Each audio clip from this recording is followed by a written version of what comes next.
reste bien pris par Siad Ben Youssef. Pour l'instant, il est bien plus appliqué que face au Sénégal. On le sent beaucoup plus rigoureux et juste dans ses interventions. Exactement, pas de risque. Rester concentré, intervenir au bon moment.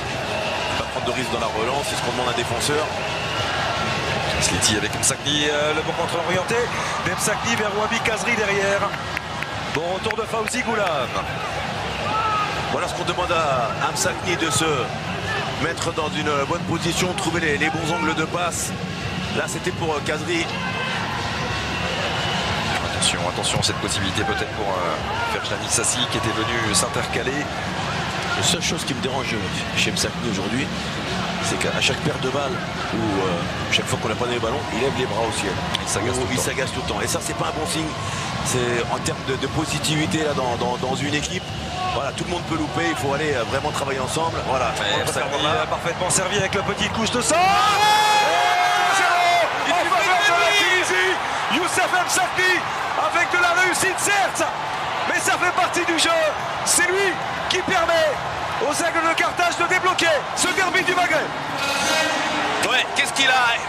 Peut-être m'a-t-il entendu Msakni, je ne pense pas, mais en tout cas, c'est un joueur qui a la capacité, même le devoir de faire les différences. Il a trouvé en mouvement cet espace intelligent et intéressant pour aller sur cette touche. On l'a vu avec ce relais que Ferjani Sassi intelligemment, le petit départ, cette petite touche, l'intention de centrer.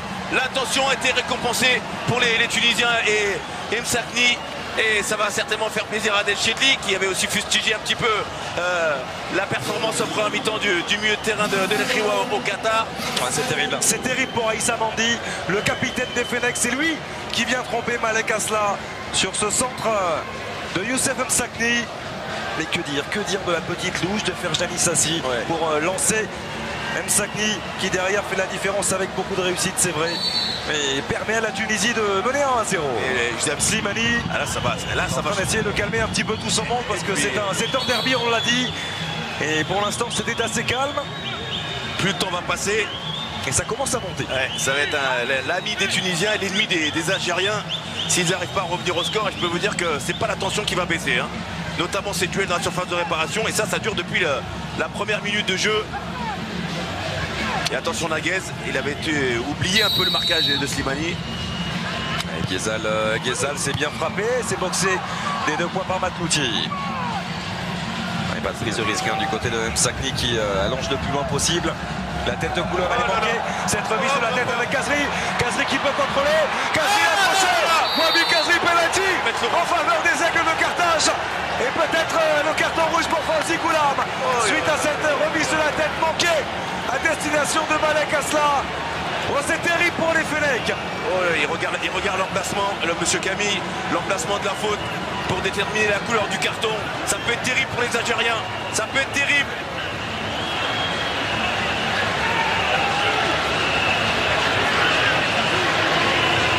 Si on s'en réfère à l'endroit de la faute qui n'est pas dans l'axe du but, il peut sortir quel carton jaune, monsieur Camille. Il attend. Je ne sais pas ce qu'il attend, voir si le joueur est blessé, mais bon, c'est... Oui, et puis il y a eu de nouvelles directives aussi concernant cette fameuse double peine. S'il les applique, il devrait s'en sortir avec un jaune, simplement Fawzi Goulam. On va voir la décision de monsieur Camille. Alors, il tourne par la centrale des Seychelles qui rappelle le latéral du Napoli. Franchement, moi, je dis ça sent pas bon. Ça sent pas bon. Ce sera jaune. Ça va aller. Ce sera jaune simplement pour Fawzi Goulam. Heureusement, c'est déjà difficile ce penalty. Et Naïm Sliti qui a à cœur de prendre ses responsabilités, on l'a vu saisir très tôt de ce ballon. Le milieu de terrain du LOSC. 7e sélection aujourd'hui et peut-être un 2e but sous le maillot des Aigles de Carthage. L'intelligence de Wabi Kazri, on l'a vu, son contrôle, même s'il n'était pas parfait. Toujours l'importance de ralentir légèrement sa course et de passer devant son défenseur. Et là, Fawzi Goulam, malgré l'intention de ne pas vouloir commettre l'irréparable, n'a eu d'autre choix que d'accrocher Wabi Kazri. La concentration Naïm Sliti. Aymen Abdenour qui tourne le dos. Aymen Abdenour. Naïm Sliti, c'est parti. Le contre-pied. Le break est fait 2-0 en faveur de la Tunisie face au Fennecs.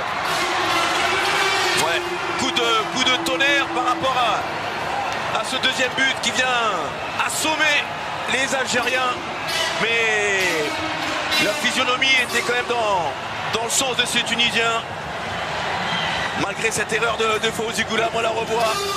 Un geste compliqué hein, avec un ballon haut comme ça où il faut s'arrêter pour mettre au gardien. Avec à mon avis Asla qui était loin. Un dégagement en tribune encore une fois. C'est un geste des fois qui peut sauver une équipe. Et derrière la qualité technique du Lillois, le plat du pied et sécurité, celui qu'il fallait effectuer pour mettre les Tunisiens sur les bons rails. C'est terrible pour Fawzi Goulam, vous l'avez rappelé très justement Brahim, mais à partir du moment c'est vrai où Kazri parvient à orienter son ballon, à mettre son corps devant le latéral du Napoli, il ne peut plus le toucher, même si il ne le touche pas volontairement Fawzi Goulam. Et il le sait, hein, il n'a à aucun moment contesté. Il y aura 5 minutes. 5 minutes de temps additionnel. Il reste du temps, pourquoi pas. On voit les Fennecs revenir à hauteur, ils en sont capables. Bagdad Bounedjah tente de prendre sa chance. Bounedjah, le crochet face à Abdelnour, il s'est retourné.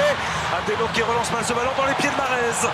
Et le contrôle n'est pas bon de la part de Riyad Mahrez. Avec la bonne relance au contraire de Maloul pour Msakni. Mais ce sont ces petites imprécisions qui auront coûté cher à l'Algérie ce soir. Fawzi Goulam. Mefta. Guedioura.